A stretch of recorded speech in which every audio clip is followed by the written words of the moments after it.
Welcome to the Christmas podcast.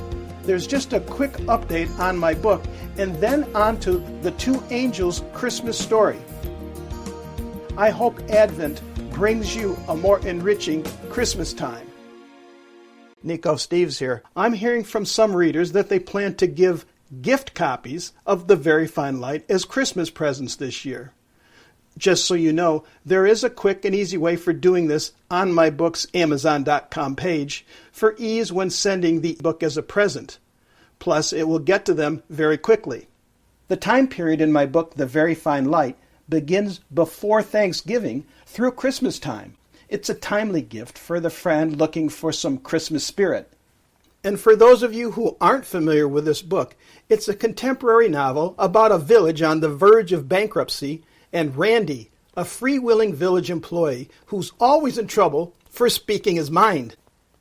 Merry Christmas, and may God bless you and those near and dear to you.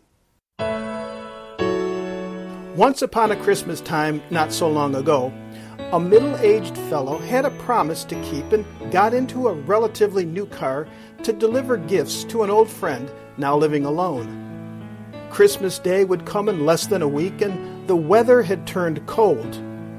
Like most years, during this last week before the Nativity, the pace had quickened and this visit, though necessary, came at a bad time for the driver.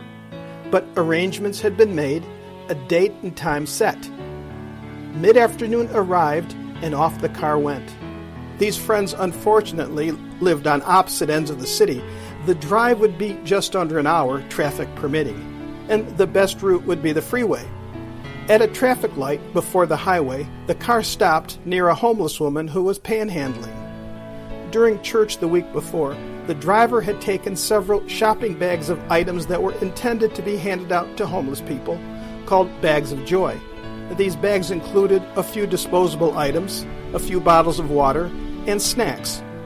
The woman took the bag and nodded appreciatively.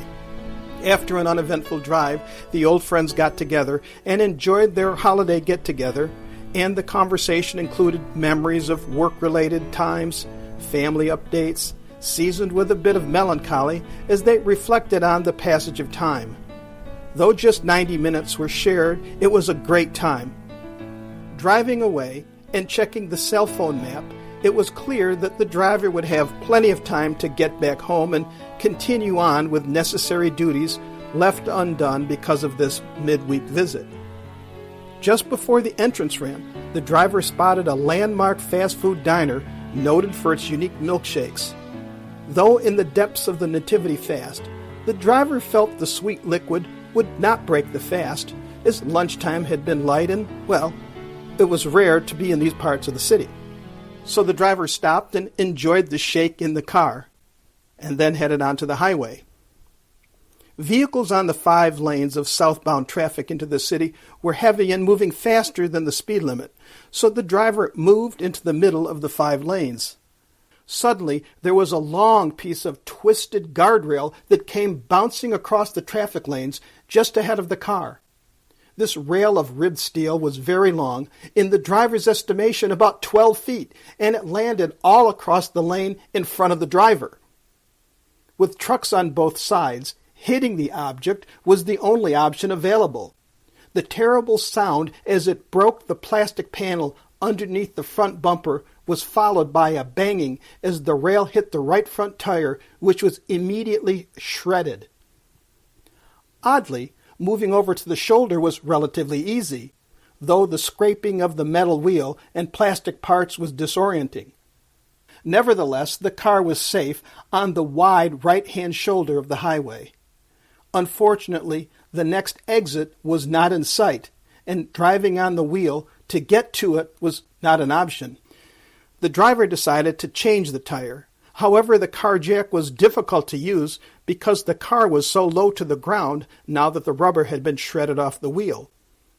25 minutes after a call to 911, in hopes of an emergency response vehicle or tow truck to come help, the sound of cars whizzing by at 70-plus miles per hour in the cold, with the end of the light of day beginning to wane, became too much.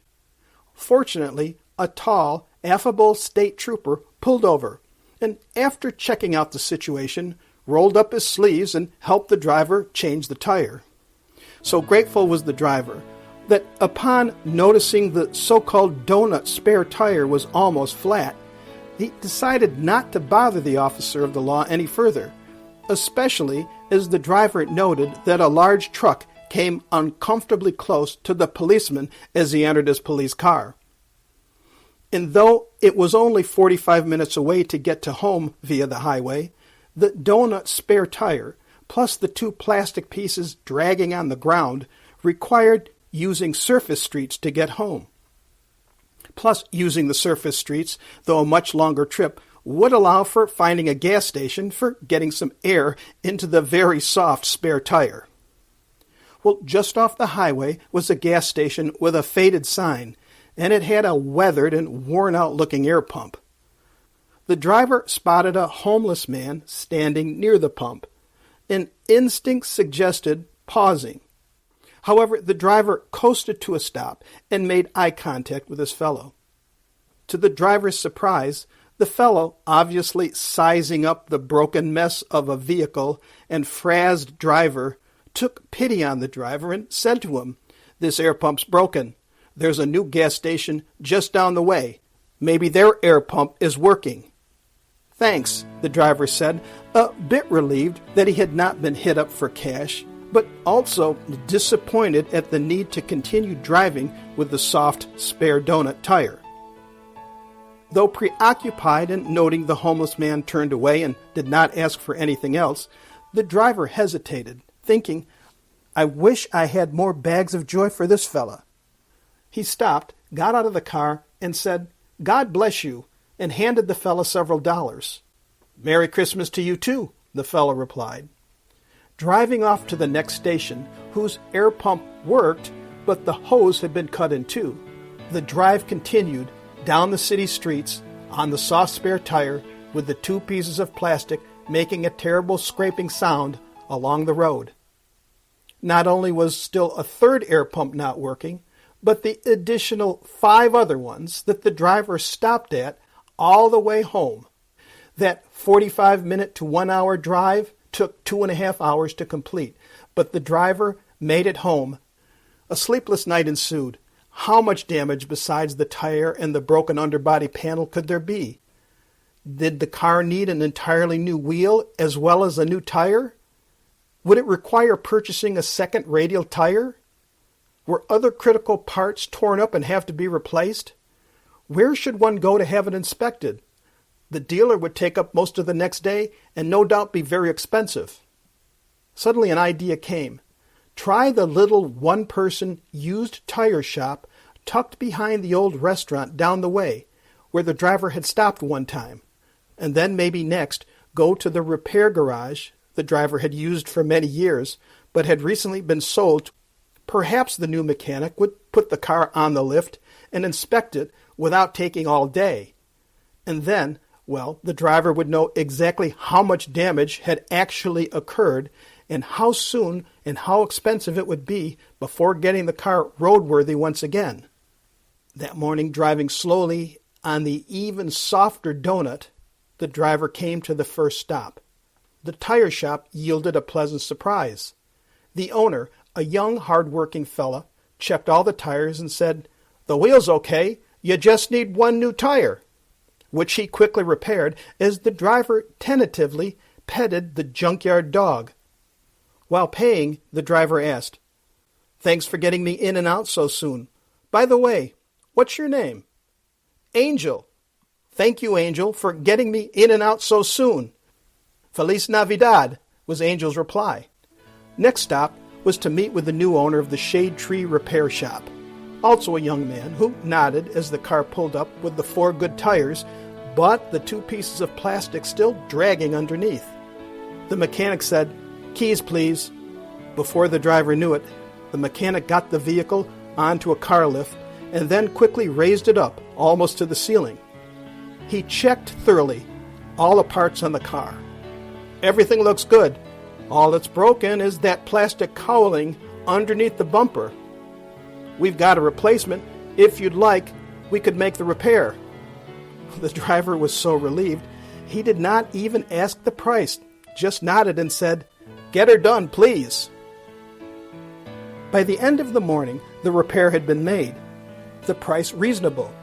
As the mechanic handed the driver his receipt, the driver said gratefully, "I'll be back whenever I need my cars repaired. By the way, what's your name?" The mechanic replied, "Angel." The driver was shocked to think 2 angels had gotten the car up and running.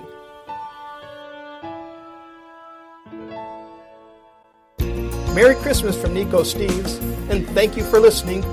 My book can be found using the title, The Very Fine Light, on Amazon.com.